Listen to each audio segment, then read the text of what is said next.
தம்பி உனக்கு ஒரு விஷயம் தெரியுமா? என்ன விஷயம்? ஆட்டோ ஓட்டுறான்ல பாண்டி, அம்மா அவன் பொண்டாட்டி பெயிண்ட் அடிக்கனோட ஓடி போயிட்டா. அப்படியா? பெயிண்ட் மட்டும் கிடையாது, கொஞ்ச நாளாவே அதே தான் வேலையா தெரியுதா. நீனு அந்த பக்கம் போனேன்னு வச்சுக்க, அண்ணா செஞ்சா கூட்டிட்டு போய் பார்த்து கொஞ்சம் நீனு கொஞ்சம் தாங்க நடந்துக்க. அப்ப எங்க உட்காந்து என்ன பேசிக்கிட்டு இருக்கிய? வந்தா கொண்டா டீயை குடிச்சு கிளம்ப வேண்டியதானே, ஏன் தேவையில்லாத பேசிட்டு இருக்கீங்க? கிளம்புங்க போத. ஐயா பொண்டாட்டியோட சண்டையா இருக்கும் போது. ஆட்டோ ஓட்டோம்ல பாண்டி, ஆமா. அவன் பொண்டாட்டி பெயிண்ட் அடிக்க வந்த பெயிண்டோட சேர்ந்து ஓடி போயிட்டாங்க. என்னடா சொல்ற?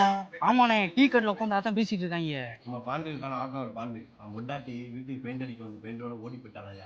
உனக்கு யாரே சொன்னா? வீட்டில் கூட இதான் பேச்சு, உனக்கு தெரியாதா? யோ, என்ன அவன் பொண்டாட்டி பெயிண்ட் அடிக்க வந்த பெயிண்டோட ஓடி போயிருச்சான்? கத்தாதடா. நானே இந்த விஷயம் வெளியே தெரியக்கூடாதுன்னா எனக்குள்ளேயே போட்டு புதைச்சிட்டேன்டா. ஊருக்கே தெரியுமியா? டேய், யாரா சொன்னா? அந்த டீ கடைக்காரன் டீயை போட்டு கொடுத்து எல்லாத்தையும் சொல்லிக்கிட்டு இருக்கான். என் சட்டையை பிடிக்காம போய் அவன் சட்டையை பிடி. உன் வீடு அங்க போய் காட்டுறா. ஆட்டான்டா நான் யாருன்னு. டேய், எவன்டா அவன் கடையில? வாணே பாண்டியண்ணே. என்னடா பாண்டியண்ணே, என் பொண்டாட்டி ஓடி போனது வெளியே தெரியாம வச்சிருந்தேன்டா. நீ டீ போட்டு கொடுக்க சொன்னா என் பொண்டாட்டியை பத்தி ஊர் போயிட்டு உள்ள பேசுறதுக்கு தான் கடை வச்சு நடத்தியாடா. இவன் கடையா இருக்காதுடா.